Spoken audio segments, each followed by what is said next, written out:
Salam izləyicilər, əziz qardaşlar. Xoş gördük hər birinizi. Əziz qardaşlar, buyurun baxın, bax belə 40 baş birinci qarna təmiz tatallar cinsi damazlıq dişi toğullar satılır. İçində qosa gələnlər də var. Buyurun baxın əziz qardaşlar. Təmiz cins tatallar. 40 baş heyvan. Ay maşallah, muncur kimi heyvanlar. Buyurun baxın. Kimə neçə baş lazımsa əlaqə saxlaya bilər. Bunlara baxın. Ay maşallah. Durna de durna. Elə belə heyvan deyirlər. Silaslar, durna boğaz.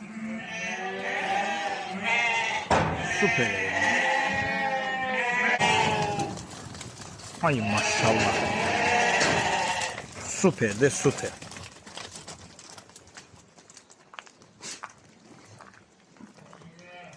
Buyurun baxın. Ünvan Beyləqan rayonu. Kim almaq istəsə əlaqə saxlaya bilər.